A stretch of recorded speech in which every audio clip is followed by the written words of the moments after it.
Wilhelm Tranow, born in 1891, was one of the most important yet least well-known German cryptanalysts of the first half of the 20th century.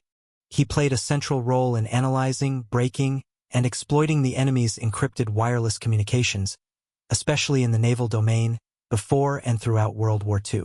In the context of modern warfare, where information and the speed of decision-making can determine victory or defeat, Tranow's work helped shape the outcome of many major military campaigns, even though his name rarely appears in popular historical accounts. During the Nazi period, Tranow worked for the German Navy's Cryptographic Monitoring and Analysis Office, commonly known as the B-Dienst. He was primarily responsible for breaking a wide range of Royal Navy wireless encryption systems, including ciphers used for operational signals as well as administrative messages. These systems were designed to protect sensitive naval activities, from convoy movements to large-scale fleet deployment plans around the globe.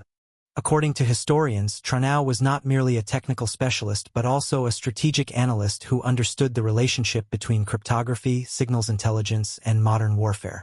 The American historian David Kahn, author of several classic works on the history of cryptography, emphasized Tranow's historical importance with a famous remark: "If there was anyone in German intelligence who held the key that could have brought victory in World War II, it was Wilhelm Tranow."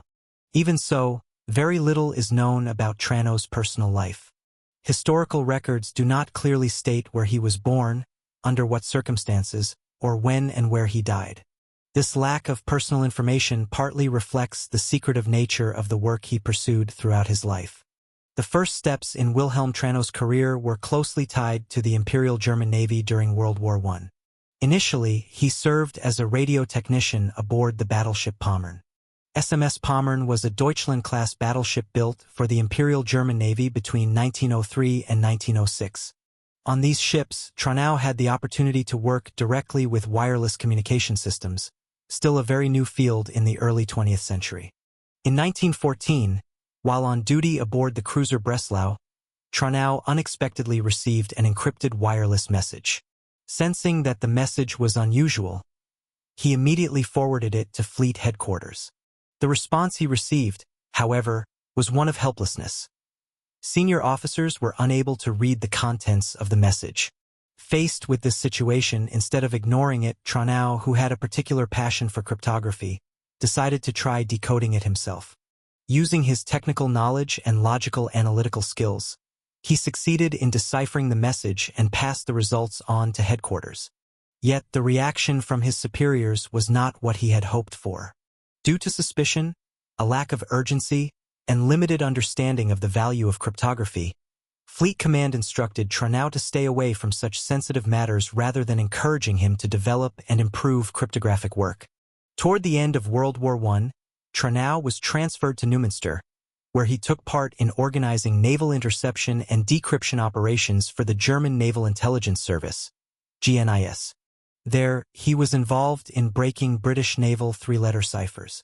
Although Germany lost the war and was constrained by the Treaty of Versailles, the experience Tranow gained during this period laid the foundation for his later career in cryptography.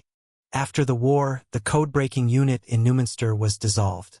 However, on April 28, 1919, a new cryptographic analysis office was established in Berlin with the participation of 8 former staff members, including Tranow. This organization became the precursor to the German naval cryptographic apparatus during the interwar period. In late 1919, Tranow took part in reconstructing the massive British government telegraph code, GTC. This was a specialized code and cipher system used by British government agencies to secure and condense telegraphic messages. The system replaced common words and phrases with shorter code words or numbers, reducing transmission costs while preventing eavesdropping. Unlike general character encoding systems such as Morse or Baudot, designed merely to transmit symbols, the GTC was intended to protect content at a strategic level. Tranow's ability to analyze and reconstruct this system demonstrated his exceptional level of expertise in cryptography. During the 1920s, the Germans exploited these broken codes to monitor the activities of British gunboats on the Yangtze River in China.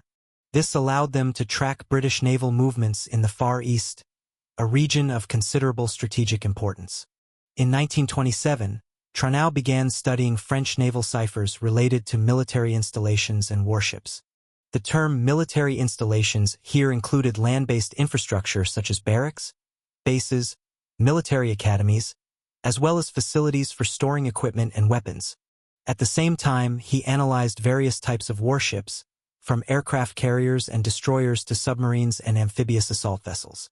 From early 1932 onward, Tranow shifted his focus to in-depth research on cryptographic signaling techniques.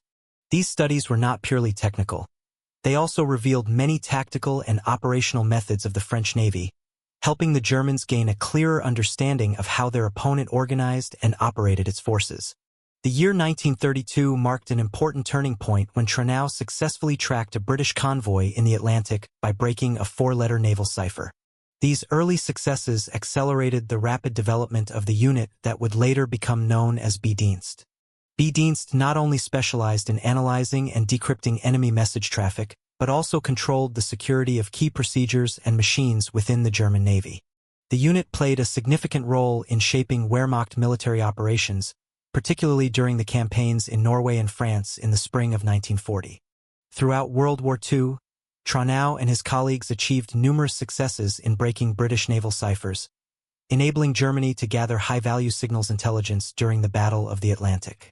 However, with the introduction of new encryption systems such as Typex, this advantage gradually diminished and ultimately ended in 1943. After the war ended, Wilhelm Tranow became a high-value target for Allied intelligence organizations. He was captured and interrogated as part of intelligence operations aimed at extracting German cryptographic knowledge, including the activities of the Tickum Committee. In the 1950s, Tranow worked for the German press agency DPA, marking a transition from the secret world of intelligence to civilian journalism. Although he was no longer active in military cryptography, his legacy is still regarded by researchers as an important part of the history of warfare and intelligence in the 20th century.